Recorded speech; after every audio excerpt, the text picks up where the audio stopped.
¿Cómo están? Buenas tardes.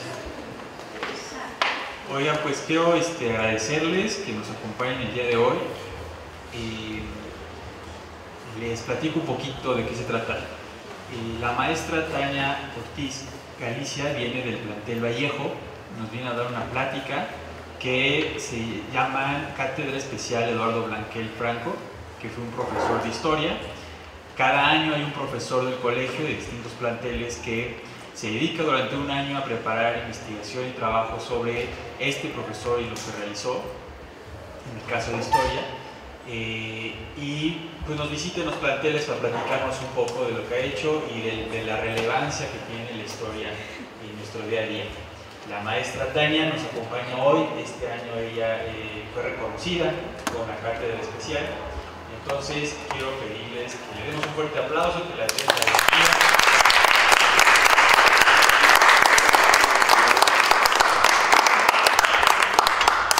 Y maestra, pues a nombre de nuestro director, de nuestro Chava, que está bienvenida en el plantel, siéntase en su casa. Creo que los alumnos del plantel son muy receptivos sobre toda la historia. Hemos tenido un aumento de alumnos que piden materias optativas de historia y mucho se debe a los profesores de Historia Universal y de Historia de México también.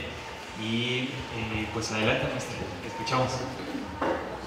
Muchas gracias, buenas tardes a todos. Les agradezco que estén el día de hoy aquí pues para que pueda yo compartirles un poco de este gran profesor que fue Eduardo Blanquel, formador de muchos maestros, historiadores, profesores del colegio, de los primeros profesores del colegio cuando se fundó el colegio, pues muchos de ellos fueron formados por Eduardo Blanquel.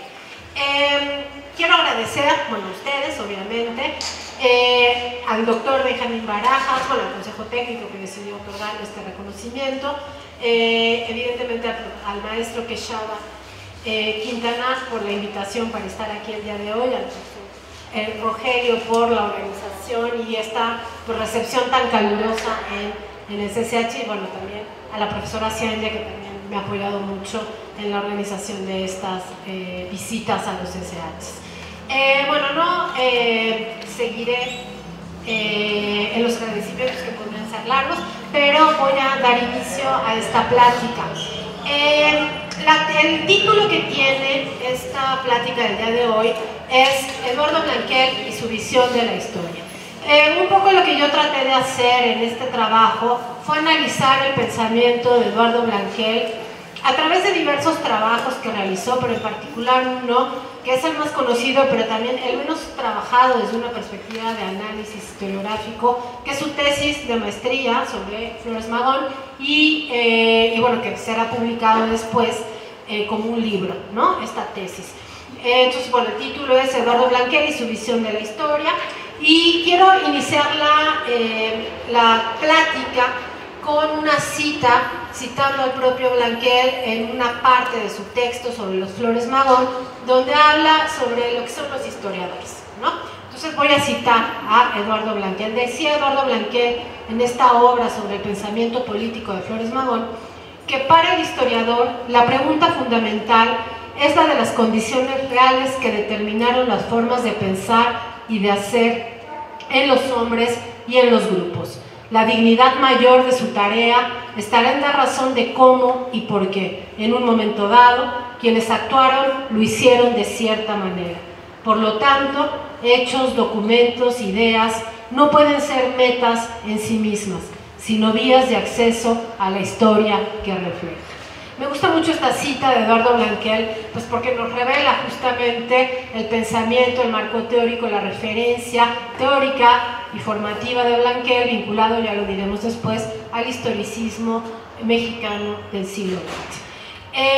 Y que tiene que ver con una idea que plantea que la historia no son datos, no es información, sino que esta información lo que nos permite entender o acceder es al pensamiento y a las formas de ver el mundo de las épocas, que nos da la posibilidad de acercarnos a una dimensión pues mucho más humana de la historia. Este de la foto es Eduardo Blanquel. Hay muy pocas fotos de Eduardo Blanquel, de hecho en línea solo se consiguen 2 fotos, ¿no? Y son las que todos repetimos todos los años, pues porque no hay más fotos, ¿no? Pero, bueno, así que la van a ver mucho esta foto.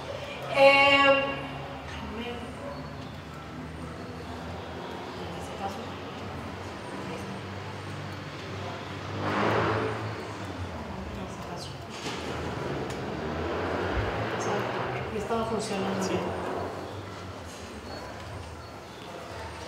No sé si está medio descargado esto, pero bueno. A la siguiente.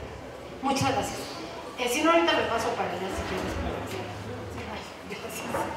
Bueno, entonces voy a dar lectura para no extenderme, porque si empiezo a hablar me disperso demasiado y me voy a marear. Entonces, bueno, tratar de centrarme en mi texto. En el mes de junio de 1945, el Colegio de México, que tienen aquí en las fotos, se convirtió en sede de una reunión convocada por la Sociedad Mexicana de Historia, en la que se debatiría como tema central el problema de la verdad en la historia. ¿Sí? El Colegio de México tenía pocos años de haber sido fundado y concentraba pues, las discusiones intelectuales en torno a la historia más importantes de la época, ¿no? La siguiente. Esta reunión, que se compuso de 3 sesiones y en la que participaron figuras de la talla de un Rafael Altamira, José Gaos, que son todos estos señores que tienen aquí en foto, son grandes personas de la intelectualidad mexicana, ¿no? Entonces, bueno, de la talla de un Rafael Altamira, José Gaos, Edmundo Gorman, Alfonso Caso, Ramón Iglesias y Paul Kirchhoff, se constituyó como el foro en el que se confrontaron de manera abierta las dos formas predominantes de concebir la historia en el México del periodo: la postura tradicional cientificista y la postura contemporánea historicista. Esto último dicho en términos del propio Edmundo Gorman.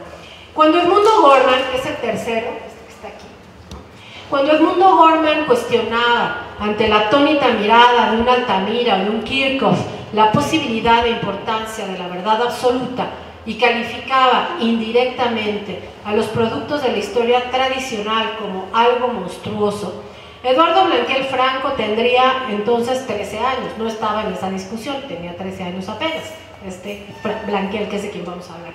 Y seguramente no anticipaba en ese momento que unos años después no solo se relacionaría con algunas de las figuras más representativas de ambas formas de hacer historia, sino que serían estas dos contradictorias vertientes de la historiografía mexicana las que se constituirían como los dos pilares de su ecléctica, pero al mismo tiempo muy sólida y coherente visión de la historia.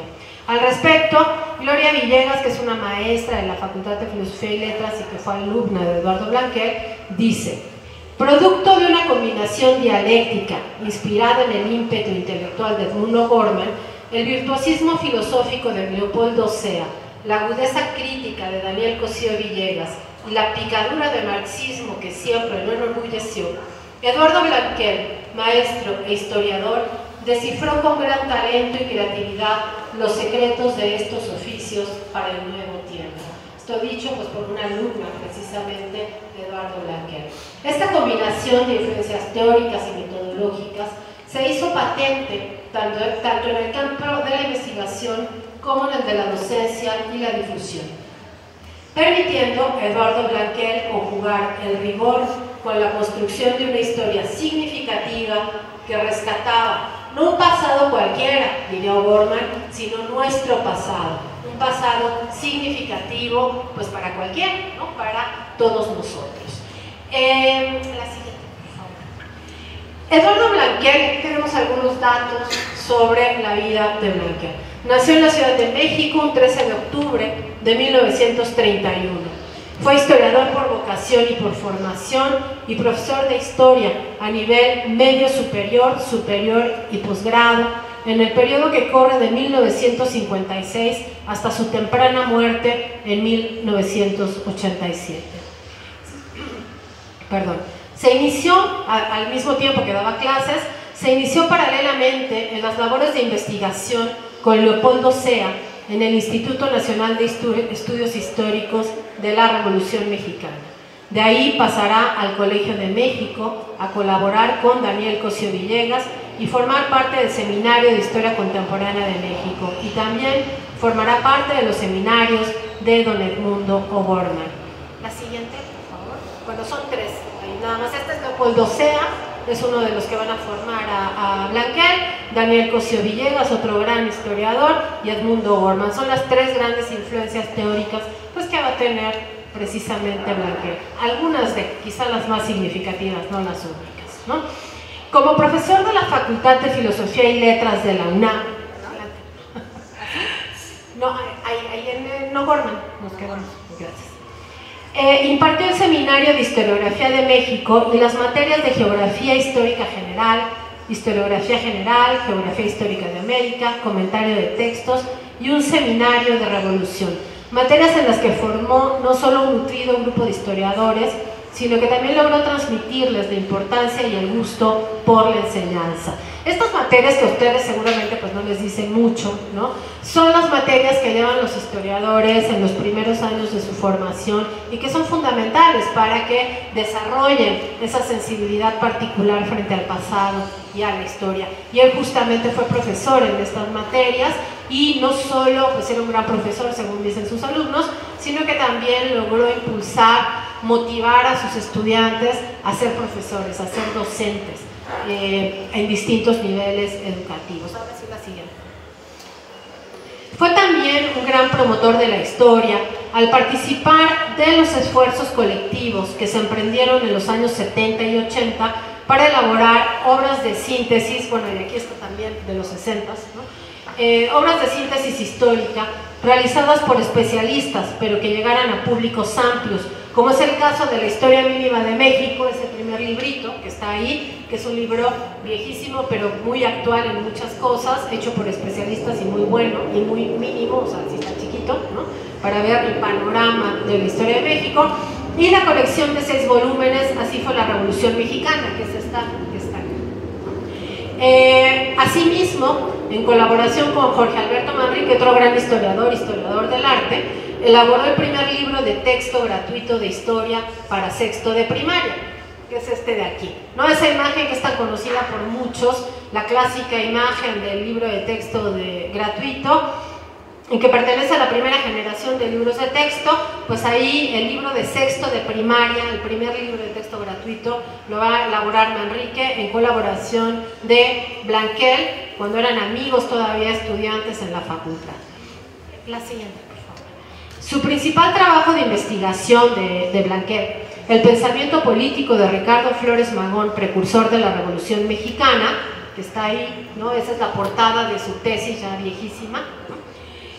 Fue sustentada como tesis de maestría en historia en 1963 y va a permanecer inédito hasta 2008, año en que la doctora Josefina MacGregor Gárate, que fue discípula pues muy cercana de Blanquer, lo va a publicar junto con algunos otros de sus artículos de revistas y periódicos, bajo el sello editorial del Colegio de México, ¿sí? La siguiente. Muchas gracias. El trabajo que hoy presento es solamente un esbozo de un análisis historiográfico de algunos de los trabajos de Eduardo Blanquer, particularmente su investigación central sobre las ideas políticas de Ricardo Flores Magón. Se trata de una primera aproximación que se realiza sobre la base de la comprensión del discurso historiográfico como una fuente primaria que revela los fundamentos teóricos y epistemológicos, pero también las inquietudes que subyacen a las preguntas planteadas por el historiador y que reflejan una época determinada. ¿Qué es eso del análisis historiográfico? Pues es algo que hacemos mucho los historiadores. ¿Para qué? Analizamos los textos escritos por otros historiadores en otras épocas para entender no la verdad que dicen, lo que dicen sobre un momento histórico, sino el pensamiento del historiador. ¿Qué tipo de historia cree que se debe hacer? Cómo se construye la historia, etc. Eso es el análisis historiográfico y eso nos permite entender a los propios historiadores también como producto de su tiempo, no solamente pensando que los libros de historia pues son un medio para llegar a la verdad, sino también para entender a los individuos que crearon esa historia, que escribieron esa historia, ¿sí? Bueno, decía yo que así se busca explorar el pensamiento del historiador Eduardo Blanquer en torno a la historia, más que el análisis mismo de las ideas de Ricardo Flores Magón, ¿no? O sea, eso no es lo que se va a hacer, sino a ver cómo pensaba Blanquer, qué pensaba Flores Magón, ¿no? Eso es un poco por extraño que parezca. La siguiente, por favor. Bueno, el primer punto que voy a abordar es cómo realiza su investigación Eduardo Blanquer para hacer esta obra de Flores Magón y en general cuál es su visión en torno a la investigación. Como se desprende de los diversos trabajos de Eduardo Blanquer, para este historiador el rigor y la precisión metodológicas, así como la claridad de los referentes teóricos que sustentan y justifican cualquier investigación, son fundamentales en el trabajo de todo historiador. Dice el propio Blanquer, lo cito: con todo lo anterior hemos querido dar cumplimiento a una parte fundamental, aunque frecuentemente olvidada, de toda tarea histórica, no importa su magnitud, la de la justificación teórica y el señalamiento de los métodos elegidos para alcanzarla. Fin de la cita. Esta afirmación, que puede parecer una obviedad, resulta reveladora de una posición frente a la historia que trasciende la idea de un simple relato cronológico de acontecimientos y la posiciona en una dimensión interpretativa que obliga al historiador a poner sobre la mesa los referentes conceptuales y procedimentales que la sustentan. Es, en términos llanos, dejar de lado el carácter descriptivo de la historia para adentrarse en su función explicativa. La necesidad de explicitar no solo el objeto de estudio, sino los medios mediante los cuales se busca comprender el pasado, se deriva también de la conciencia de la diversidad de la labor histórica en función de las metas explicativas del historiador. Las inquietudes, pues, no siempre van a ser las mismas, no todos los historiadores van a buscar lo mismo en el pasado y las formas de abordar esa realidad pues también va a ser distinta en función de lo que esté buscando el historiador. Allende esta necesidad, en el caso de las investigaciones de Blanquer, la claridad de la delimitación del objeto de estudio y de los procedimientos se vuelve asimismo una declaración de principios, puesto que, como indicamos al inicio de esta charla, al mediar el siglo XX mexicano, la disputa historiográfica era a veces despiadada. Por ello, incursionar en el ámbito de la historia de las ideas en la década de los 60 en México era ya una aventura con muchos altibajos, y hacerlo además en el ámbito de la historia contemporánea era casi un salto al vacío. Y además garantizaba que te iban a criticar la mayoría de los historiadores, ¿no?, por hacer eso. Para Blanquer, y en congruencia con su actitud de ruptura frente a la historia tradicional ortodoxa, las fuentes no son receptáculos asépticos del pasado en el que se produjeron, sino testigos vivos de una realidad subjetiva, pero una realidad subjetiva que responde a las necesidades vitales de una generación o de un grupo. No hay texto sin contexto, parecería decirnos, pues los documentos históricos no son neutros y, cito, están permeados por el espíritu de la época y por tanto manifiestan su intimidad histórica. Fin de la cita.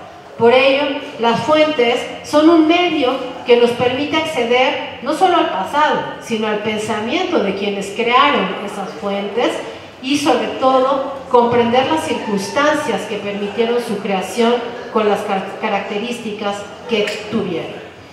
En esta doble dimensión está su riqueza, la propiamente humana, por la que tanto abogaba Gorman, y la social.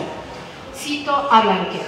Para el historiador, la pregunta fundamental es la de las condiciones reales, de las formas de pensar y de hacer en los hombres y en los grupos. La dignidad mayor de su tarea estará en dar razón de cómo y por qué. En un momento dado, quienes actuaron lo hicieron de una cierta manera, ¿no? Esta es la cita que señalábamos. Por tanto, hechos, documentos, ideas no son metas en sí, sino vías de acceso a la historia que reflejan. Fin de la cita. Por lo tanto, el historiador no es, ni puede ser, un mero recopilador de fuentes, pues no son ellas por sí mismas las que determinan la riqueza de los resultados obtenidos, sino la forma en que el historiador se aproxime a ellas, delimitándolas a ellas mismas como parte de objeto de estudio que para comprenderlas en su complejidad. En un tímido estilo o'gormaniano, es decir, imitando a Gorman, el mundo Gorman fue su maestro, ¿no?, Blanquer nos plantea entonces que acceder al pensamiento político de una de las figuras más importantes de un periodo de la historia nos da acceso no solo a su propio pensamiento, sino al de una época o un grupo dado, Tal es el caso del pensamiento político de Ricardo Flores Magón, el cual analiza en su trabajo de investigación más importante. Cuando justifica su investigación, indica que es, cito, un estudio que pretende examinar las ideas políticas durante una década de la historia nacional, la que va de 1900 a 1910. Fin de cita.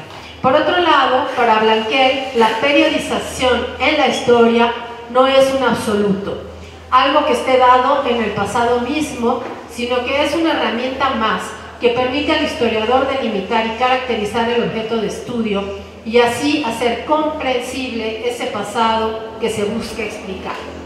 La periodización solo puede construirse cuando hay un conocimiento del objeto de estudio, pues debe ser el historiador y la periodización misma capaz de, cito, distinguir los perfiles fundamentalmente característicos de cada época histórica. Fin de cita.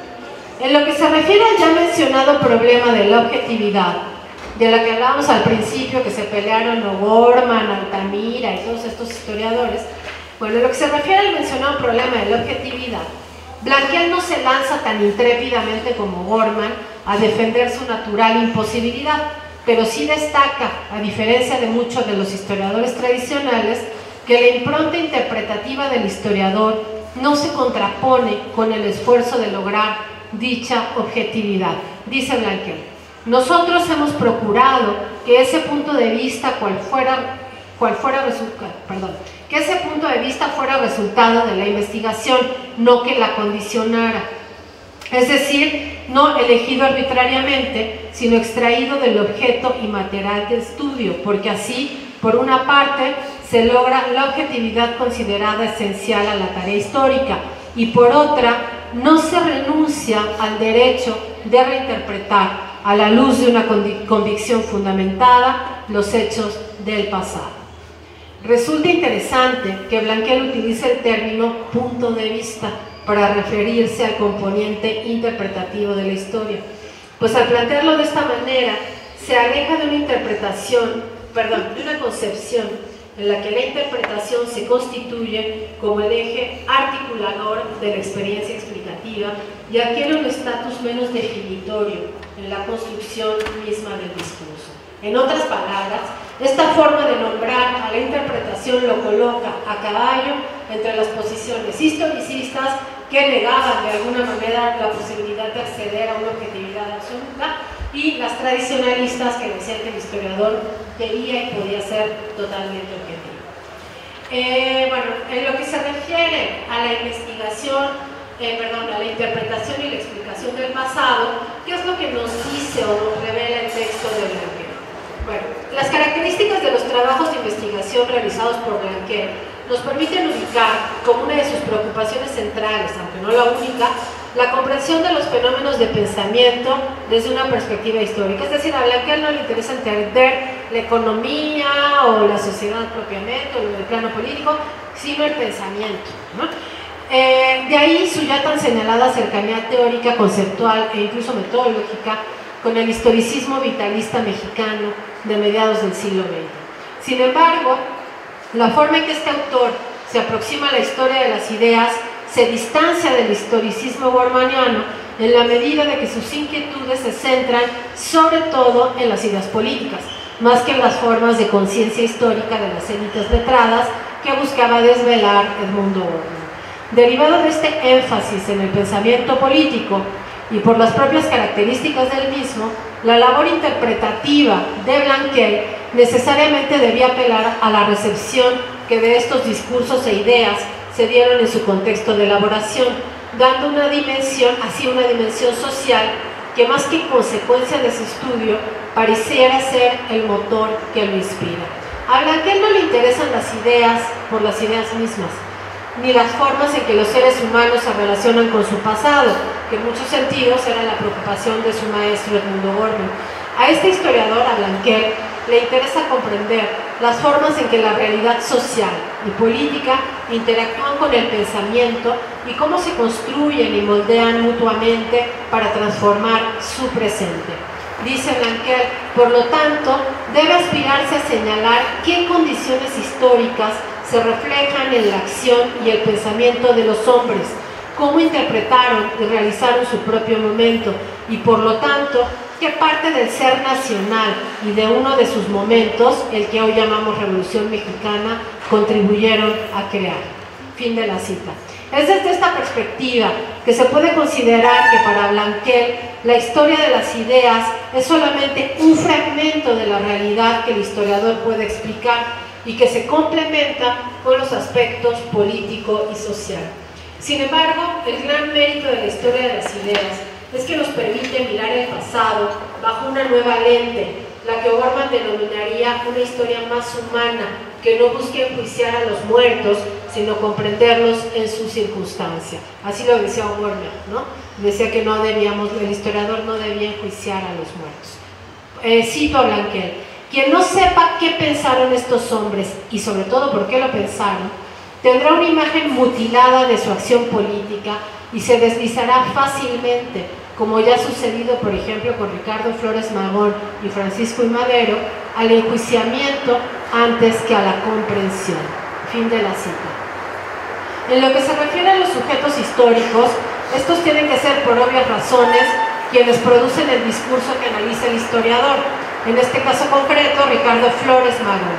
Sin embargo, la historia que nos revela en su narrativa se aleja de la historia de los grandes personajes para acercarnos a la historia de las ideas y su raigambre e impacto social. Para Blanquel, la historia no la hacen los grandes personajes, ni estos se constituyen como el artífice sin los cuales el cambio en el devenir no es factible. Al contrario, para Blanquel estos personajes son hasta cierto punto un botón de muestra de los impulsos vitales latentes en un momento dado en la sociedad. Y es a través de ellos, y no a pesar de ellos, que podemos acceder a una dimensión más humana de la historia.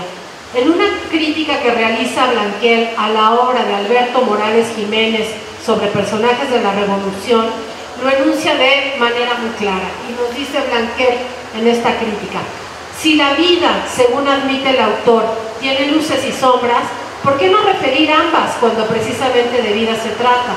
¿O vamos a someter estas al principio lógico de no contradicción? Hagamos entonces una historia de lo que nos hubiera gustado que fuera el pasado de México y no de lo que entendemos que fue. Fin de la cita. Así, para Blanquel, los personajes históricos solo pueden explicarse, pero sobre todo comprenderse en función del contexto en el que se desarrollan. Privarlos de esta referencia es justamente restarles cualquier valor histórico que podrían tener. La historia no es, por extensión, la de los grandes hombres, sino la comprensión de los contrastes que revelan el entorno social del que se derivan.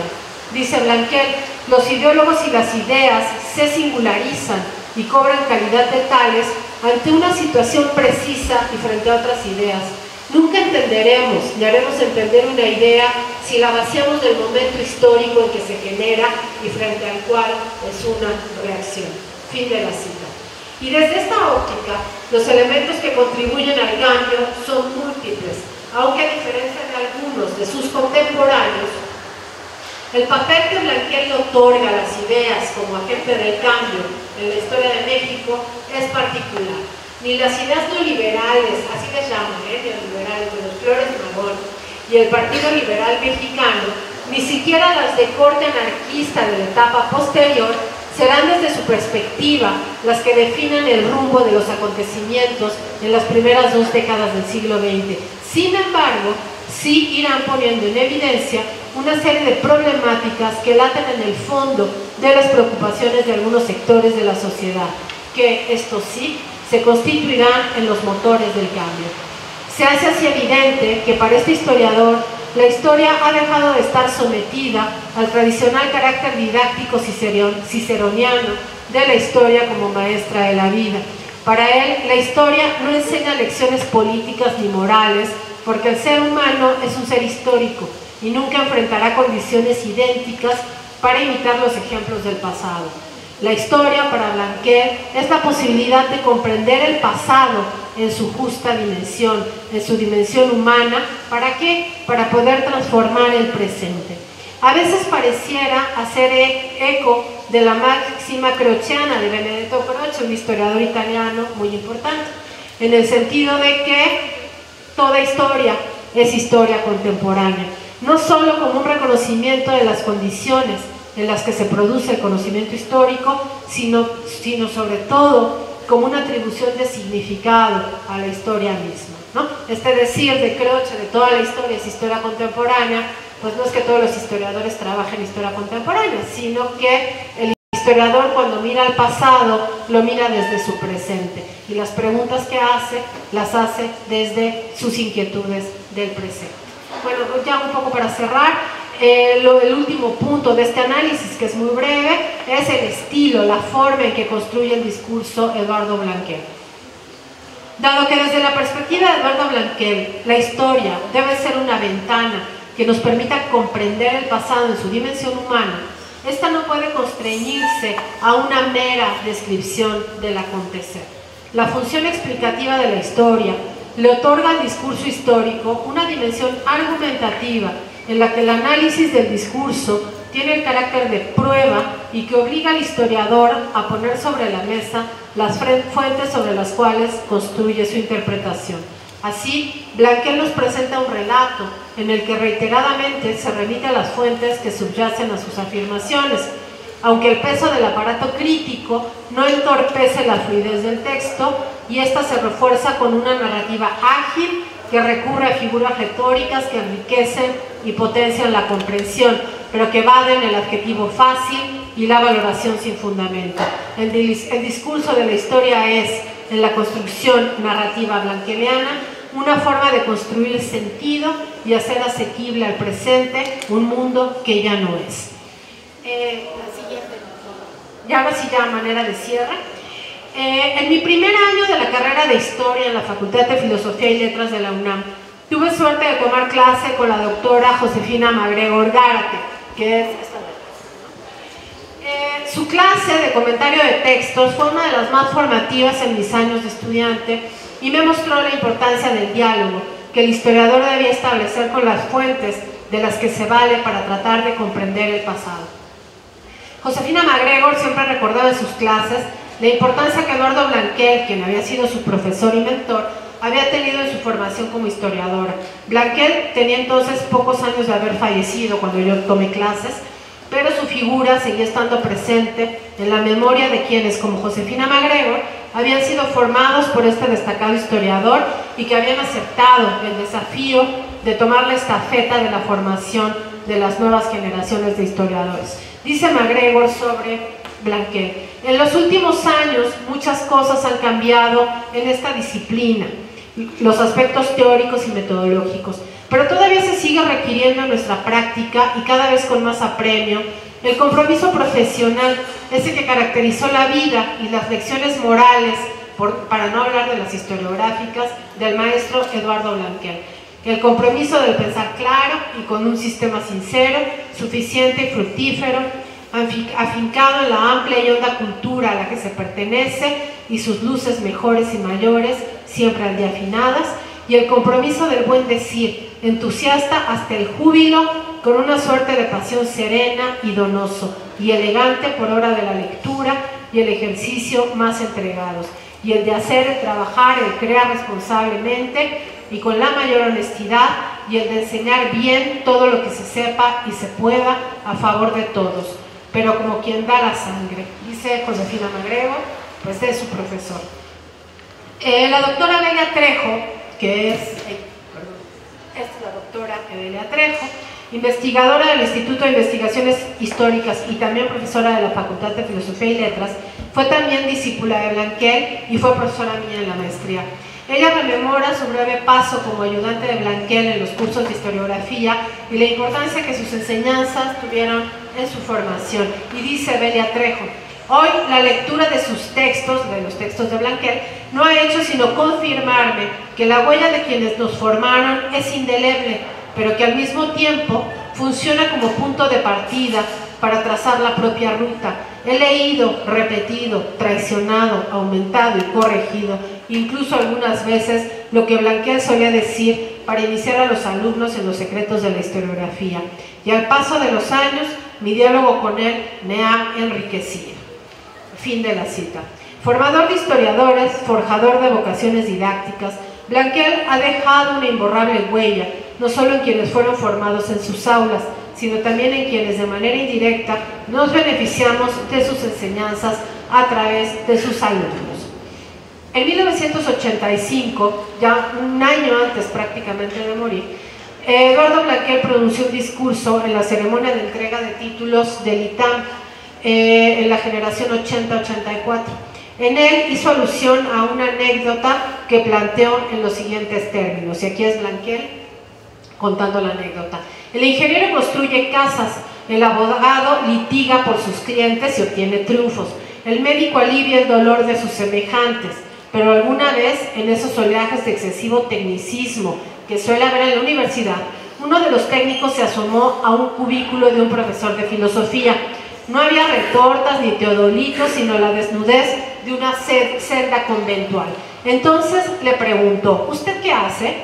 Yo pienso, le contestó el filósofo, y el otro le dijo, ¿y le pagan por eso? Y esta es la anécdota justamente que es muy ilustrativa de la actitud que se tiene, ¿no?, también frente a las humanidades. Con esta anécdota, Blanquel buscaba mostrar a los jóvenes la importancia de conjugar la técnica y las humanidades, de entender que para poder volar, las sociedades requieren de dos alas, la técnica y las humanidades. Porque Eduardo Blanquel era ante todo un humanista, convencido como el filósofo de su anécdota de la importancia de pensar el mundo para transformarlo a través de las ideas y la acción. Con gran congruencia, nunca eludió su compromiso con el ahora, y fue precisamente ese compromiso el que lo llevó a mirar al pasado con las preguntas vitales de un presente en construcción. María Luna Argudín, quien fuera alumna de Blanquel en sus últimos años como docente en la facultad, dice, de hecho Luna Argudín fue la última generación que tomó clase con Blanquel. Blanquel nos enseñó que el pasado únicamente adquiere sentido por medio de la pasión de estar en el mundo.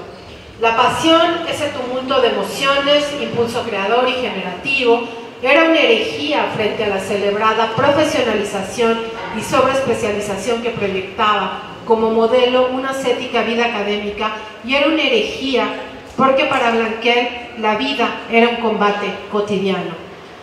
Fin de la cita. Gran docente e historiador, Eduardo Blanquel dejó una impronta en quienes desfilaron por sus aulas, pero su carácter formativo trascendió el ámbito meramente disciplinar para mostrar a través del ejemplo la importancia de la ética y el compromiso hacia uno mismo y hacia la sociedad. Muchas gracias.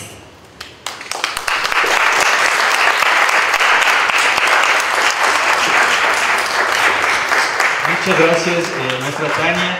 Digo, antes de abrir el espacio por si alguien quiere comentar, algún profesor, algún alumno, también damos la bienvenida a la maestra Xianyar, que ella es la jefa de sección de área histórico-social del plantel Vallejo y nos acompaña también hoy aquí en el plantel. Un aplauso de bienvenida.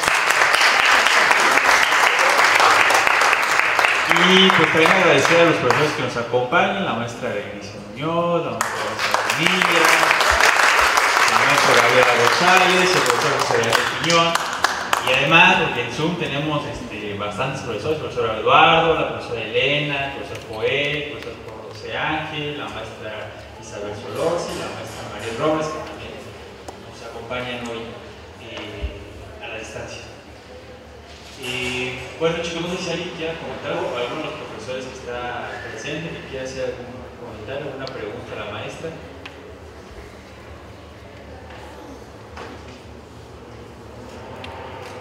¿No? A ver, maestra Berenice.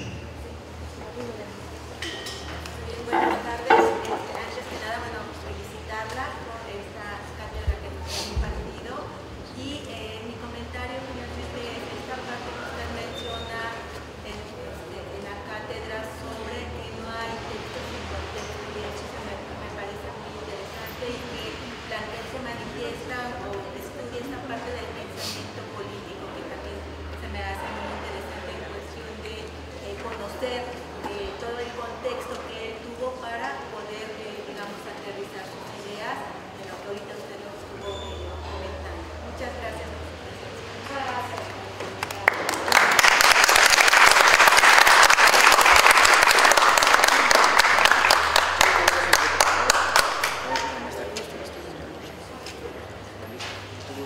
Bueno, un poco abundando en esto que señalaba la profesora Berenice, pues finalmente lo que señalaba al principio, Blanquel es, pues digo, además de un gran profesor, ¿no? Es una figura muy importante en términos de la investigación. No tiene una producción amplísima, ¿no?, en términos de investigación histórica, pero sí en términos de la formación de sus estudiantes. Y en ese sentido, y bueno, y muchas obras de difusión, eso sí tiene, ¿no? Bueno, muchísimos, pues sí, trabajos muy importantes, pues, ¿no?, de difusión.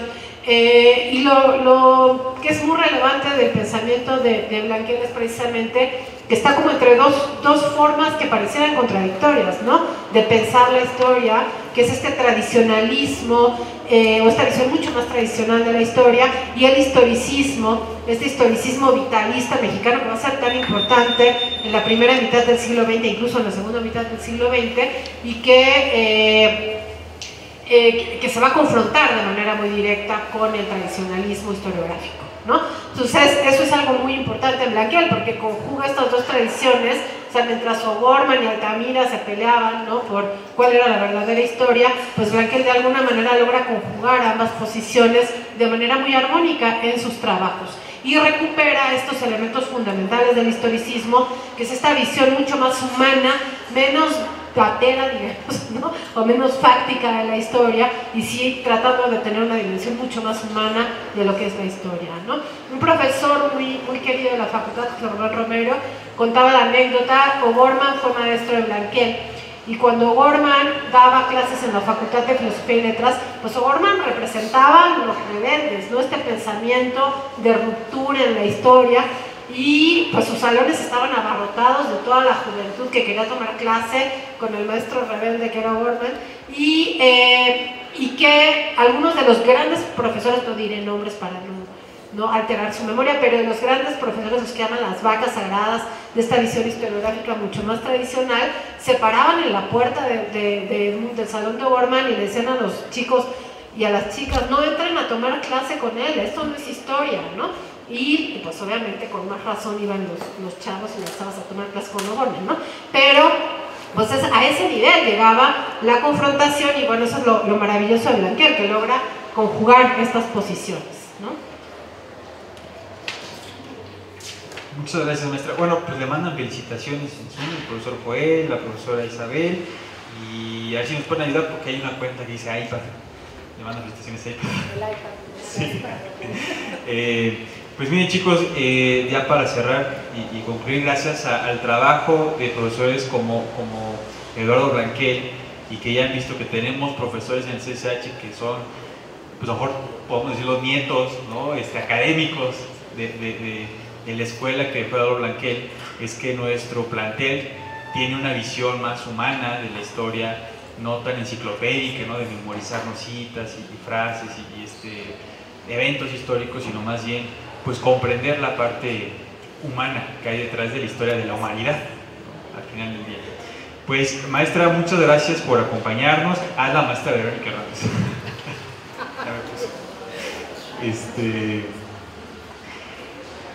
Pues gracias por acompañarnos, maestra. Se lo comentaba hace rato la secretaria docente, la maestra Elizabeth. Es para nosotros un orgullo tener su presencia aquí, que nos acompañe. Tiene a lo mejor los chicos no lo comprenden todavía, pero tiene una cátedra especial en nuestro plantel. Es de gran relevancia para nosotros, es un honor que podamos tenerla. Y pues a nombre de nuestro director, del maestro Queixaba Quintanal, le quiero hacer entrega de su constancia por impartir la cátedra especial de Eduardo Blanquel con el título La idea de la historia de Eduardo Blanquel Franco. Vamos a darle un aplauso.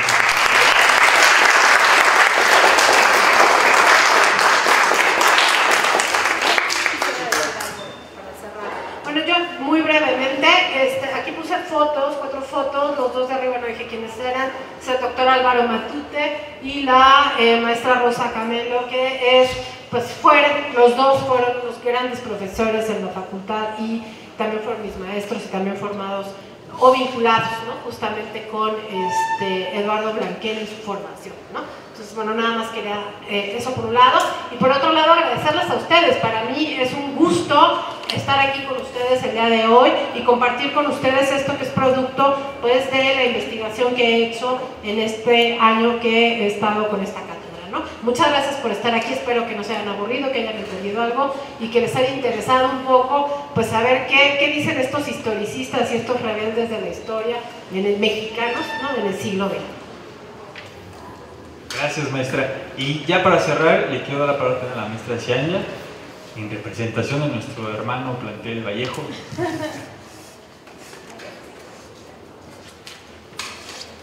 Muchas gracias, maestro Rogelio. Gracias, chicas, chicos, profesoras, profesores, colegas, amigos, compañeros que veo aquí. Gracias por acompañarnos, por cobijarnos al plantel Vallejo. Agradezco mucho al profesor Rogelio, al maestro Quechaba Quintanar, a la secretaria docente, la maestra Elizabeth, y pues muchas gracias por acompañarnos el día de hoy y traer esta cátedra de Vallejo hasta acá en Naucalpan, y pues muy felices de estar aquí en su plantel y que tengan bonita tarde. Gracias, chicas, chicos. Pues muchas gracias, chicos, por acompañar, profesores. Con esto concluiríamos la cátedra y pues ojalá que alguno, por avance en el CCH, se interese más por el área histórico-social y por estudiar a lo mejor una carrera del área. Gracias, hasta luego. Y tomen teoría de historia. Que tomen teoría de historia.